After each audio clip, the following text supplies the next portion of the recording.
J'ai longtemps pensé que la nuit était un endroit creux où l'on posait des souvenirs pour qu'ils s'éteignent. Cette certitude s'est fendue un automne, au bord d'une départementale trop droite. Lorsque j'ai trouvé, là où il n'y avait rien le matin même, une bâtisse basse, un bar de bois sombre qui portait une enseigne sans nom. La devanture aurait pu appartenir à un autre siècle. Planches patinées, ferrures ternies, petites vitres boursouflées de bulles. Le goudron encore tiède gardait la trace d'un monde moderne. Mais le seuil, lui, avait la patience des choses anciennes. Je n'attendais personne. Je n'allais nulle part. J'ai poussé la porte. À l'intérieur, la lumière n'était pas faite d'électricité. Elle venait de lampes à huile, d'un feu étriqué derrière une grille et d'une lenteur qui tout de suite m'a donné la sensation d'être arrivé après tout le monde. Des tables épaisses dormaient. Un comptoir attendait. Sur ce comptoir, une écuelle de noix, une cloche de verre sur un gâteau trop doré. Au fond, un semis de poussière tenait au plafond comme un ciel d'hiver.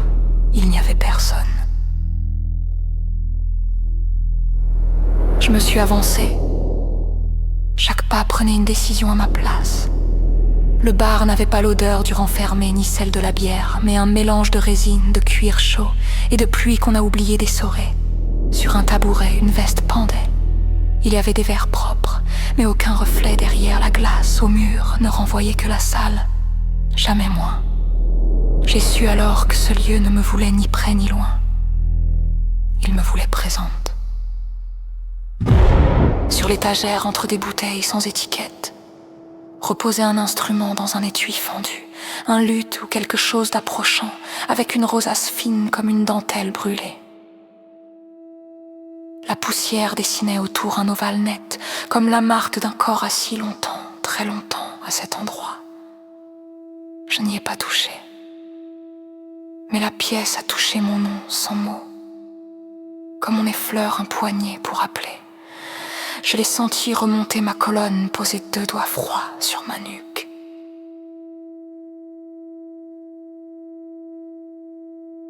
Ce bar n'était pas un bar. C'était un corridor enroulé sur lui-même, avec toutes les nuits oubliées des voyageurs que personne n'attendait. Je me suis assise, le feu a craqué, très doucement, sans consommer le bois.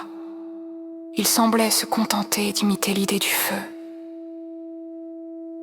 Alors j'ai pensé à ceux qui s'y étaient arrêtés, des gens au dos couvert de routes, des mains tannées par les saisons, des femmes qui marchent seules parce qu'elles savent que seule la marche les tient ensemble.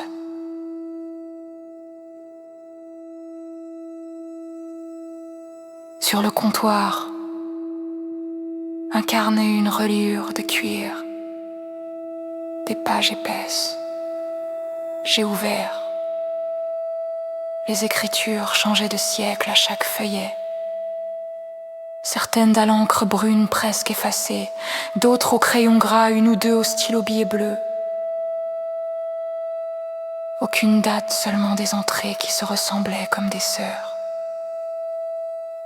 Un remerciement pour l'abri, une note sur le goût de la boisson, le détail d'une musique entendue, alors qu'il n'y avait personne pour la jouer.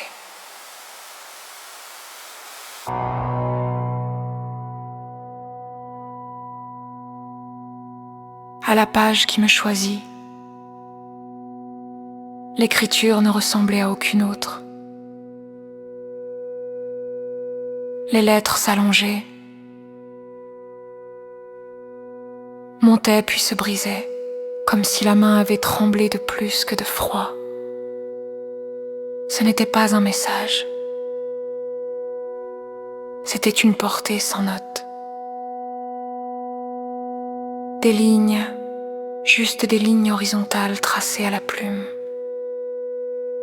5 à 5 qui se répétèrent page après page, jusqu'à remplir la moitié du carnet. Les portées attendaient un son. Je ne venais pas. j'ai refermé.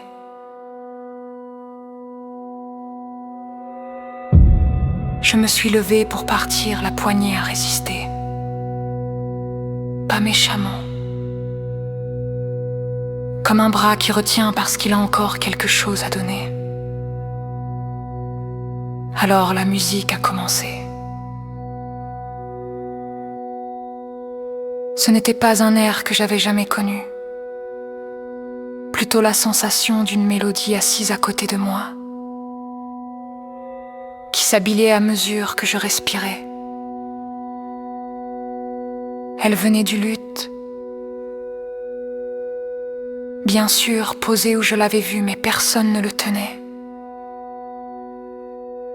Les cordes vibraient avec la gravité d'une voix plus vieille que la langue.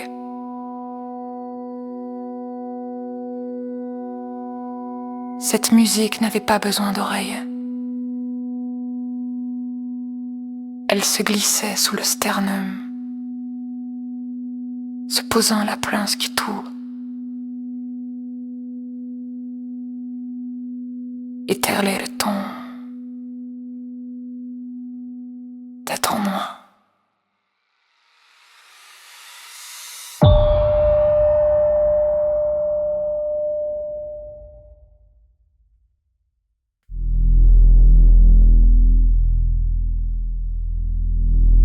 Je n'étais pas morte.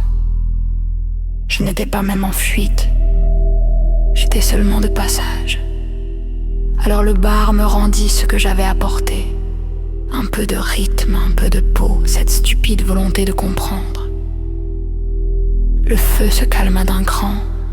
La musique posa sa tête sur l'établi du silence et la silhouette se leva. Elle n'avait pas de pied, mais le parquet grogna comme si.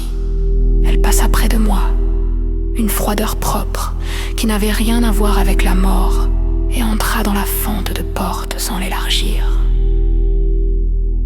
Je suis restée seule. Le bar a avalé sa lumière petit à petit, jusqu'à ce que les lampes à huile deviennent des bulles tièdes.